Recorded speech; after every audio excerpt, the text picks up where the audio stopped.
جن کے پاس مال نہیں ہے، حقیقت حال معلوم ہونے پر آپ سخاوت کے دروازے کھول دیں، چونکہ جو نہیں مانگتا وہ اللہ رب العالمین کو زیادہ محبوب ہے، چونکہ وہ متوکل علی اللہ ہے، جو اللہ رب العالمین پر توکل کیا ہوا ہے۔ ایسے لوگوں کی، سفید پوش لوگوں کی پردہ داری کے ساتھ خدمت کرنے کو اللہ رب العالمین زیادہ پسند کرتا ہے۔ تو عزیزان گرامی، آج کا یہ دن وہ دن ہے جس میں رسول اکرم صلی اللہ تعالی علیہ وآلہ وسلم نے خیرات اور صدقات کا حکم دیا۔ خصوصی طور پر وہ لوگ خوش قسمت ہیں، وہ لوگ خوش قسمت ہیں جن کے پاس یتیم بچے پل رہے ہیں، اس کے بھتیجے پل رہے ہیں، بھانجے پل رہے ہیں، کوئی رشتہ دار کے بچے پل رہے ہیں، یا کسی پڑوسی کے یتیم بچے کا خرچہ اٹھا رہا ہے، وہ خوش نصیب ہے۔ رسول اکرم صلی اللہ علیہ وآلہ وسلم نے فرمایا کہ کسی یتیم کے کفالت کرنے والا، کسی یتیم کو مالی معاونت کرنے والا قیامت کے دن میرے اس طرح قریب ہوگا جیسے یہ 2 انگلیاں قریب ہیں۔ یہ 2 انگلیاں جس طرح قریب ہیں، یتیم کی کفالت کرنے والا، ان کی خیالداری کرنے والا، ان کی مالی معاونت کرنے والا اتنا مجھ سے قریب ہے۔ مصطفیٰ کریم صلی اللہ علیہ وآلہ وسلم نے فرمایا اگر کوئی کسی یتیم کے سر پر شفقت سے ہاتھ پھیرتا ہے، شفقت سے، پیار سے ہاتھ پھیرتا ہے، اس کے ہاتھ کے تلوے کے نیچے جتنے بال آتے ہیں رب کائنات ایک ایک بال کے بدلے اسے نیکیاں عطا فرما دیتا ہے۔ نہ اس نے کپڑے پہنایا ابھی، نہ اس نے کھانا کھلایا ابھی، نہ اس نے پیسے دیے ابھی، صرف پریشان دیکھا، روتا ہوا دیکھا، بدحال دیکھا، اس کے بازو پکڑ کے کھڑا کیا، پیار سے گلے لگایا، اس کے سر پہ ہاتھ پھیرا، بیٹا کوئی مسئلہ نہیں، اللہ رب العالمین بہتر کرے گا، تسلی دی۔ نبی پاک صلی اللہ علیہ وسلم فرماتے ہیں وہ تسلی اور شفقت کے ہاتھ اس کے سر پر پھیرنے کی وجہ سے جتنے بال اس کے ہاتھوں کے نیچے آتے ہیں رب کائنات ایک ایک بال کے بدلے اجر عطا فرما دیتا ہے۔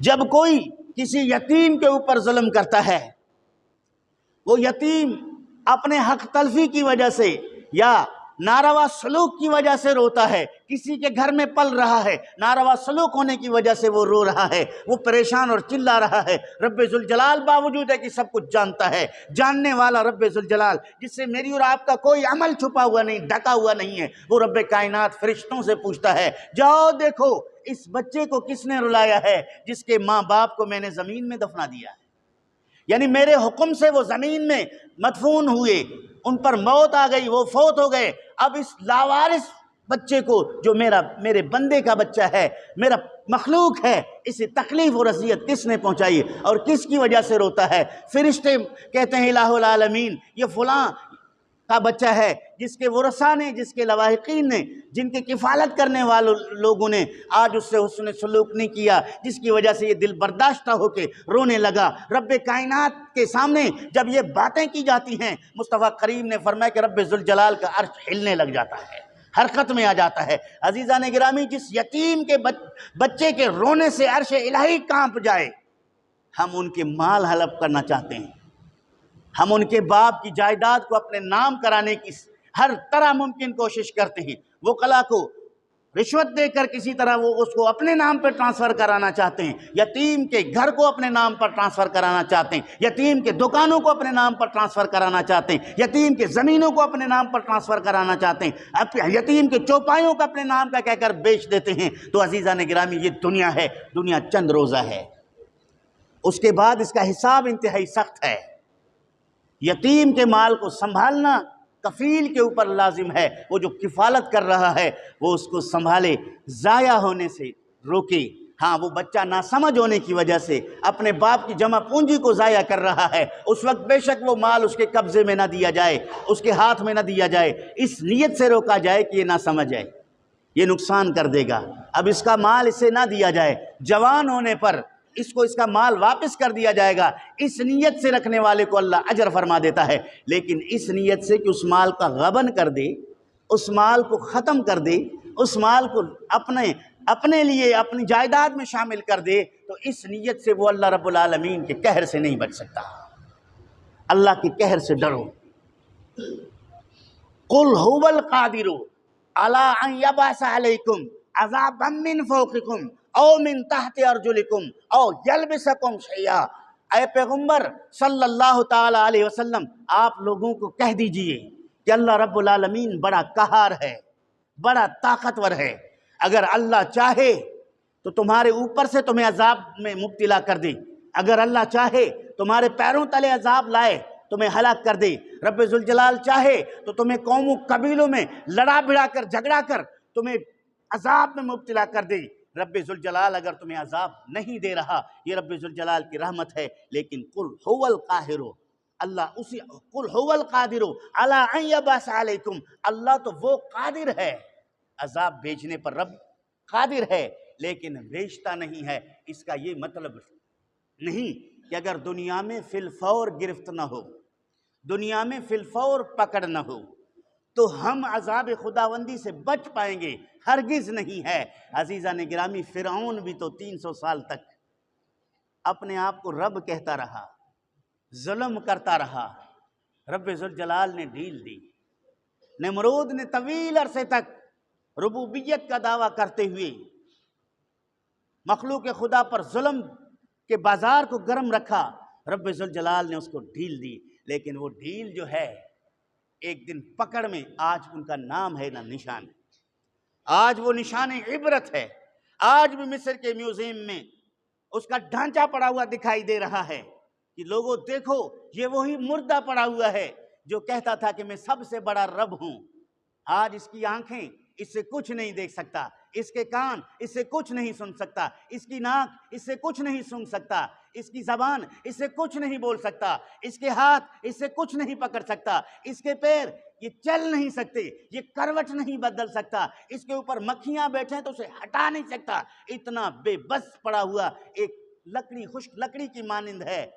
تو وہ جو رب کی بارگاہ میں اپنے آپ کو رب پیش کرنے کے لیے مخلوق خدا کو اپنے دولت کے بل بوتے پر، اپنی قوت کے بل بوتے پر زیر کرنے کی کوشش کرتا رہا، رب کائنات نے اس کو قیامت کے لیے نشان عبرت بنا دیا۔ تو عزیزان گرامی، یہ دنیا جو ہے یہ دار الجزا ہے، دار العمل ہے، آخرت جو ہے دار الجزا ہے۔ ہمیں اس میں عمل بجا لانا چاہیے، ہمیں اس میں نیک کام کر لینا چاہیے، ہمیں مخلوق خدا سے محبت اور شفقت سے پیش آنا چاہیے۔ رسول اکرم صلی اللہ تعالی علیہ وآلہ وسلم ارشاد فرماتے ہیں، اس سے پہلے کہ میں آپ کو عرض کروں کہ ہماری جامع مسجد نورانی کی تعمیرات کا ارادہ ہے۔ روڈ اوپر ہونے کی وجہ سے مسجد شریف کو اونچا کرنے کا ارادہ رکھتے ہیں۔ آپ تمام احباب مسجد شریف میں بھرپور تعاون کریں۔ مسجد شریف کے حالیہ اخراجات جمعے کے چندے سے ناکافی ہیں اور ظاہری طور پر کوئی مسجد شریف کے وسائل نہیں۔ آس پاس جو دکانیں نظر آ رہے ہیں یہ دکان مالکان کے ہیں، مسجد کے نہیں۔ اکثر لوگ یہ سوال کرتے ہیں کہ مسجد شریف کے اتنے دکانات ہونے کے باوجود مالی وسائل حل کیوں نہیں ہیں؟ تو میں آپ کو عرض کروں کہ مسجد شریف میں ایک دکان بھی مسجد کی ملکیت نہیں ہے۔ سنو، ایک دکان بھی، بولیں، ایک دکان بھی چاروں طرف سے مسجد کی ملکیت نہیں ہے۔ لہٰذا ان دکانوں کو دیکھ کر مسجد کو مالدار مسجدوں میں شامل نہ کریں، بلکہ مسجد صرف آپ کے جمعہ کے چندے پر چل رہا ہے جو انتہائی ناکافی ہے، اور اس وقت جو ہمارے امام ہیں مسجد کے اس کی تنخواہ بالکل ناکافی ہے مسجد میں وسائل نہ ہونے کی وجہ سے۔ آپ احباب سے ہم نے بارہا گزارش کی ہے کہ مسجد شریف کو فعال بنانے کے لیے آپ مسجد کو فنڈنگ کریں، آپ اللہ رب العالمین کے گھر کو آباد کریں۔ جب آپ مسجد کو فنڈنگ کریں گے، جب آپ مسجد کو آباد کریں گے، اللہ رب العالمین تمہارے گھروں کو آباد فرمائے گا۔ مسجد کو آباد کرنے والے کی ایمان کی گواہی رب کائنات نے قرآن میں دے دیا۔ رسول اکرم صلی اللہ علیہ وسلم نے فرمایا تم دیکھو کسی کو وہ مسجد کی خبر گیری کر رہا ہے، تم اس کے ایمان کے گواہ بن جاؤ۔ مصطفیٰ کریم صلی اللہ تعالیٰ علیہ وسلم نے فرمایا جس نے مسجد اللہ رب العالمین کے رضا کے لیے بنائی، اگرچہ وہ چڑیا کے گھونسلے کے برابر ہے، رب کائنات اس کے لیے جنت میں گھر بنا دیتا ہے۔ تو عزیزان گرامی، کثیر مسجد کی تعمیرات پر فضائل موجود ہیں، اور مسجد وہ عمارت ہے جس کے مزدور بن کے مصطفیٰ کریم نے پتھر اپنے کاندھے پہ اٹھا کے بنائے ہیں۔ جس مسجد کے دیواروں کو بنانے کے لیے رسول کریم کا شانہ نبوت استعمال ہو اور پتھر اٹھا اٹھا کے مصطفیٰ کریم اس مسجد میں اس کی تعمیرات میں حصہ لے رہا ہو، یہ مجھے اور آپ کو ترغیب ہے۔ ورنہ حضور کے تو ہزاروں صحابہ حضور کے اشارے پر سر کٹانے کے لیے تیار تھے، رسول اکرم کو ایک اینٹ اٹھانے کی ضرورت نہیں تھی، آپ نے خود مسجد میں مزدوری والا کام کر کے مجھے اور آپ کو ترغیب دی ہے کہ مسجد کی خدمت کو معمولی نہ سمجھو، مسجد کی خدمت کو حقیر نہ سمجھو، یہ محبوب ترین خدمت ہے۔ آپ جان سے، مال سے، ہر لحاظ سے مسجد کے خادم بنیں گے تو اللہ تعالیٰ جل شانہ ہمارے گھروں کو آباد فرمائے گا، ہمارے قبروں کو نور سے بھر دے گا۔ میں عرض یہ کر رہا تھا کہ مصطفیٰ کریم صلی اللہ تعالیٰ علیہ وآلہ وسلم نماز عید پڑھنے کے بعد جب اپنے کاشان اقدس کی طرف تشریف لا رہے تھے، راستے میں دیکھا کہ مدینہ شریف کے بچے گلی میں دوڑ رہے ہیں، کھیل رہے ہیں، ادھر کوئی جا رہا ہے، کوئی ادھر جا رہا ہے۔ ان تمام بچوں کے بیچ میں ایک بچہ ہے جس کے چہرے پر گرد و غبار ہے، بال بکھرے ہوئے ہیں، کپڑے پھٹے پرانے ہیں، آنکھوں میں آنسو بھرا ہوا ہے، قطرے اس کے گال سے نیچے ٹپک رہے ہیں۔ رسول کریم کی نظر پڑی، آپ صلی اللہ علیہ وسلم نے وہاں رک کر اس بچے کو بلا کے پوچھا، بیٹا سارے بچوں نے کپڑے پہنے، خوشی سے کھیل رہے ہیں، تو نہ کپڑے پہنا ہے اور نہ خوش ہے، روتا کیوں ہے؟ کہنے لگے اللہ کے محبوب، میرے ابا جان جنگ میں شہید ہو گئے اور کوئی میرے ابا جان کی جائیداد مال وغیرہ کچھ نہیں، آج ان حالات میں ہیں کہ مجھے کوئی کپڑے دلانے والا نہیں، مجھے کوئی میرے اخراجات پہنچانے والا نہیں۔ اس وجہ سے میں دیکھ رہا تھا کہ یہ بچے آج بڑے حشاش بشاش ہیں، مجھے میرے والد کی یاد آ گئی کہ میرے ابا جان ہوتے تو آج میں بھی کپڑے پہن کر ان کے ساتھ اسی طرح خوش ہوتا، تو اس وجہ سے میرے آنکھوں سے آنسو آ گئے۔ رسول کریم صلی اللہ علیہ وسلم آپ دیدہ ہو گئے، آپ صلی اللہ علیہ وسلم نے اس بچے کو اٹھایا۔ کتنا خوش نصیب ہے جس کو محبوب خدا اٹھا رہے ہیں، اٹھا کر اپنے گھر لے آئے، ان کے نہلانے کا انتظام فرمایا، ان کو کپڑے پہنوائے، ان کے بال سنوار کے مصطفیٰ کریم نے فرمایا آج کے بعد تو میرا بیٹا ہے، جب بھی تجھے کسی چیز کی ضرورت ہو بلا جھجک میرے پاس آیا کرے، میں پورا کرتا ہوں۔ اس موقع پر رسول اکرم صلی اللہ علیہ وسلم نے یتیم کی کفالت پہ بڑا زور دیا۔ تو عزیزان گرامی، آج بھی ہم اپنے آس پاس دیکھیں، اپنے پڑوس میں دیکھیں، کہیں کوئی بیوہ تنگ دستی کی وجہ سے رو تو نہیں رہی، کہیں یتیم بچے تنگ دستی کی وجہ سے گوشہ نشین ہو کر پریشان تو نہیں ہیں۔ تو عزیزان گرامی، جب اللہ نے مال لیا ہے تو ان کی خدمت کرنا بھی لازمی ہے۔ تو آج عید کے دن ہم اپنے لیے، اپنے بچوں کے لیے ہر طرح کی ان کی فرمائشیں پوری کرتے ہیں۔ اگر اللہ کی رضا کے لیے اللہ کی مخلوق کی خدمت کریں گے تو یہ اللہ رب العالمین کا ہم پر بڑا انعام ہوگا۔ یہ اللہ رب العالمین کی نعمتوں میں سے بڑی نعمت ہے جس کو اللہ تعالیٰ توفیق دے۔ رسول اکرم صلی اللہ تعالیٰ علیہ وآلہ وسلم کے امت میں ایک شخصیت گزرے ہیں، عمر ابن عبدالعزیز۔ کیا نام ہے؟ اونچی آواز میں کہہ دو، عمر ابن عبدالعزیز۔ عادل بادشاہ ہے جس کو خلفائے راشدین میں شامل کیا گیا ہے۔ عید کے رات حکومتی مصروفیات سے فارغ ہو کر گھر جاتے ہیں تو اس کے بچے خلیفہ وقت کو گھیر لیتے ہیں، ابا جان فلاں کے بچے نے کپڑے لیے، فلاں کے بچے نے جوتے لیے، فلاں نے یہ تیاری کی، فلاں نے یہ تیاری کی، ہمارے کپڑے کہاں ہیں، ہمارے جوتے کہاں ہیں؟ عمر ابن عبدالعزیز کی بات کر رہا ہوں۔ حضرت عمر ابن عبدالعزیز نے کہا کہ یہ جو تمہارے کپڑے پہنے ہوئے ہیں اس کو دھلا کے اسی کو پہن لو، چونکہ میری خلافت میں جو میری تنخواہ ہے وہ میرے گھر چلانے کے لیے کافی ہے، میرے پاس اضافی پیسے نہیں کہ میں تمہاری فرمائشیں پوری کروں۔ خلیفہ وقت ہے، ریاست ہے، مسلمانوں کا امیر ہے، ہزاروں لوگ آپ کے حکم کے اشارے سے جہاد کر کے کفار کا مقابلہ کرتے ہیں، وہ کہتا ہے کہ میرے پاس میری تنخواہ اجازت نہیں دیتی کہ میں تمہیں نئے کپڑے دلوا دوں، تمہاری فرمائشیں پوری کروں۔ اس کی زوجہ محترم نے سفارش کی کہ بچے چھوٹے ہیں، پڑوس میں بچوں کو دیکھ کے یہ فرمائش کر رہے ہیں، کہیں سے ادھار لے کے کر لو۔ حضرت عمر ابن عبدالعزیز نے ایک خط لکھا ناظم بیت المال کو، جو سرکاری خزانے پر منشی ہے، اس کو لکھا کہ میری تنخواہ مجھے 1 مہینے ایڈوانس میں دے دو۔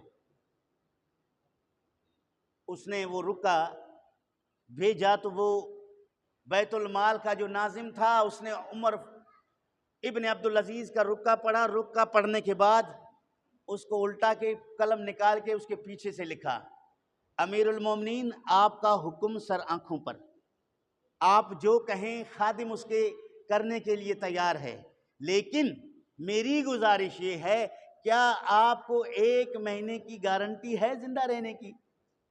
آپ 1 مہینہ زندہ رہ سکتے ہیں، اس کے بعد آپ مجھے یہ بیت المال کا قرضہ واپس کریں گے؟ امیر المومنین عمر ابن عبدالعزیز کے پاس جب یہ رکا پہنچا، عمر ابن عبدالعزیز نے رکا پڑھا، آپ کے آنکھوں سے آنسو جاری ہو گئے، کہا کہ بیت المال کے ناظم نے میری آنکھیں کھول دی، اس نے مجھے ہلاکت سے بچایا، آج کے حکمرانوں کی طرح لال پیلا آگ بگولا ہو کے فوراً اس کو معزول کرنے کا پروانہ جاری نہیں کیا کہ تجھے میں معزول کرتا ہوں، چلا جا، اب فلاں کو میں نے اس بیت المال کا ناظم بنایا ہے، وہی سنبھالے گا۔ حالانکہ کر سکتا تھا امیر المومنین عمر ابن عبدالعزیز، کر سکتا تھا اس کو معزول، لیکن آپ نے جب ان جملوں پر غور کیا آپ کے آنکھوں میں آنسو آ گئے۔ آپ نے اپنے بچوں کو سمجھایا کہ تیرے باپ کے کل زندہ رہنے کی یقین نہیں ہے تو میں غیر یقینی مدت کا قرضہ کیوں لوں؟ لہٰذا تم اپنے یہ پرانے کپڑے دھو کر پہن لو اور اللہ رب العالمین تمہیں جنت میں ریشمی کپڑے پہنائے گا۔ عدل انصاف کا یہ عالم تھا۔ دوسرے دن عیدگاہ کی طرف جا رہے ہیں، اس وقت مسلمانوں کا خلیفہ امامت کیا کرتا تھا، عید کا خطبہ ہو، جمعے کا خطبہ ہو، یہ خلفائے کرام کرتے تھے۔ خلفائے کرام کی جس کو اجازت ہوتا اس کے اذن سے پھر جہاں خلفاء کی رسائی نہیں ہے وہاں کے مسلمانوں کو نائب بن کر، کوئی خلیفہ کا نائب بن کر وہ نمازیں پڑھایا کرتا تھا۔ یہاں حضرت امیر المومنین عمر ابن عبدالعزیز اپنے بچوں کو ایک انگلی میں پکڑا کے چلا رہا ہے، دوسرے کو دوسرے، ان کے کپڑے پھٹے پرانے اور پیوند لگے ہوئے ہیں، باپ امیر المومنین ہے، بچوں کو پکڑ کے لا رہا ہے عیدگاہ کی طرف، اور عیدگاہ میں لا کر پہلی صف میں کھڑا کرتا ہے اپنے ساتھ، پھر آپ خطبہ دے کر نماز عید پڑھاتا ہے۔ تو عزیزان گرامی، میرے کہنے کا مطلب یہ ہے کہ ہم عید میں بے شک اپنے بچوں پر خرچ کریں، لیکن خرچ کرنے کی ایک مقدار ہونی چاہیے۔ وَلَا تُبَذِّرْ تَبْذِيرًا، رب کائنات نے فرمایا فضول خرچی نہ کرو، فضول خرچی نہ کرو۔ فضول خرچی کے معاملے میں بیجا کھلونے مہنگے بچوں کو دلاتے ہیں، 1.5-2 گھنٹے کے بعد توڑ پھوڑ کر رکھ دیتے، پٹاخے پھوڑتے ہیں جس پر رقم بھاری خرچ کر کے ہم بچوں کو اس خطرناک چیزوں میں لگا دیتے ہیں۔ اس کے بعد پھر اس کے علاوہ بھی کئی قسم کے فضولیات جو ہم اپنے معاشرے میں دیکھ رہے ہیں، ان تمام فضولیات سے بچو۔ ان پیسوں کو آپ اللہ کی راہ میں خرچ کرو، جو آپ کھلونوں میں خرچ کر رہے ہو، جو آپ پٹاخے پھوڑنے پہ خرچ کر رہے ہو، جو آپ بیجا ناقابل استعمال چیزیں خرید کر کے شو پیس کے طور پر رکھ کر پیسہ اپنا ضبط کر لیتے ہو، ان تمام کو اللہ رب العالمین کی راہ میں خرچ کرو، کیونکہ یہ سب کے سب فضول خرچی کے زمرے میں آتے ہیں۔ ان المبذرین کانوا من اخوان الشیاطین، قرآن کریم نے کہہ دیا یہ جتنے فضول خرچی کرنے والے لوگ ہیں یہ شیطان کے بھائی ہیں۔ شیطان کے بھائی کیوں کہا؟ شیطان تو فضول خرچی نہیں کرتا، فضول خرچی ہم کرتے ہیں۔ شیطان کے ساتھ نسبت کیوں دیا؟ کیونکہ یہ پیسہ جب آپ نے غلط جگہ پہ استعمال کیا، اللہ کی نعمت کو آپ نے ضائع کر دیا جس سے رب ناراض ہوا۔ شیطان تو تم سے وہ کام کروانا چاہتا ہے، وہ کر لو جس سے اللہ ناراض ہو جائے۔ اگر تم اس پیسے کو مسجد میں لگاؤ گے تو رب راضی ہو جائے گا۔ شیطان کبھی نہیں چاہتا کہ آپ کا پیسہ اللہ کی راہ میں خرچ ہو۔ اگر آپ کسی غریب کے نان و نفقہ پہ لگاؤ گے اللہ ناراض نہیں ہوگا، راضی ہوگا۔ تو شیطان کبھی نہیں چاہتا تو اللہ کو راضی کر لے، رسول کریم کو راضی کر لے، تو سخی انسان بن کر جنت کا مستحق بن جائے۔ وہ تو تیرے ذہن میں یہ باتیں ڈالتا ہے کہ آپ یہ کر لو، آپ وہ کر لو، آپ یہ کر لو، آپ وہ کر لو، فلاں نے ایسا کیا، فلاں نے ایسا کیا، فلاں نے ایسا کیا، فلاں نے ایسا کیا۔ وقتی طور پر آپ کا پیسہ ضائع ہوتا ہے، اور بعض لوگ پیسہ نہ ہونے کے باوجود صرف اپنے آپ کو مالداروں کی لسٹ میں شامل کرنے کے لیے، قطار میں کھڑے ہونے کے لیے ناجائز ذرائع سے پیسہ جمع کرنے کی کوشش کر کے ان فضولیات میں مال لگاتے ہیں، قرضہ لے کر اس طرح کے ناجائز مال خرچ کرتے ہیں تو عزیزان گرامی بعد میں وہ مقروض ہو کر پریشان ہو جاتے ہیں۔ تو عزیزان گرامی یہ رب کائنات کی نعمتیں ہیں، اس کو صحیح جگہ پر خرچ کر دیا جائے۔ قیامت کے دن اللہ رب العالمین اپنے بندے سے سوال کرے گا، میں نے تجھے جوانی دی وہ کہاں خرچ کیا؟ میں نے تمہیں زندگی دی وہ کیسے گزارا؟ میں نے تجھے پیسہ دیا وہ کہاں خرچ کیا؟ میں نے تجھے ہدایت دی اس پر کتنا عمل کیا؟ تو عزیزان گرامی ان سوالات سے پہلے انسان محتاط ہو کے اپنی زندگی کو اللہ رب العالمین کی رضا کے لیے چلائے۔ رب کائنات نے قرآن مجید میں دوسرے مقام پہ ارشاد فرمایا، یا ایھا الذین آمنوا اتقوا اللہ، اے ایمان والو اللہ سے ڈرو۔ کس سے ڈرو؟ اونچی آواز میں کہہ دو، کس سے ڈرو؟ اے ایمان والو اللہ سے ڈرو۔ وَلْتَنْظُرْ نَفْسٌ مَّا قَدَّمَتْ لِغَدٍ، ہر انسان کو یہ دیکھ لینا چاہیے کہ اس نے کل کے لیے کیا بھیجا ہے۔ یہاں کل سے مراد قیامت کا دن ہے، آخرت ہے، محشر ہے، حساب و کتاب والا دن ہے، یعنی اس حساب و کتاب کے لیے آپ نے کیا بھیجا ہے۔ فَلْيَنْظُرْ، ہر انسان دیکھ لے اس نے کل کے لیے کیا بھیجا ہے۔ پھر فرمایا وَاتَّقُوا اللَّهَ، اور اللہ سے ڈرو، اور اللہ تمہارے ہر عمل کا خبر رکھتا ہے۔ وَلَا تَكُونُوا كَالَّذِينَ نَسُوا اللَّهَ، ان لوگوں جیسے نہ ہو جنہوں نے اللہ کو بھلا دیا، جنہوں نے اللہ کی شریعت کو بھلا دیا، جنہوں نے قرآن کو بھلا دیا، جنہوں نے اللہ رب العالمین کی ہدایت کو بھلا دیا، جنہوں نے رسول کریم کی تعلیمات کو بھلا دیا۔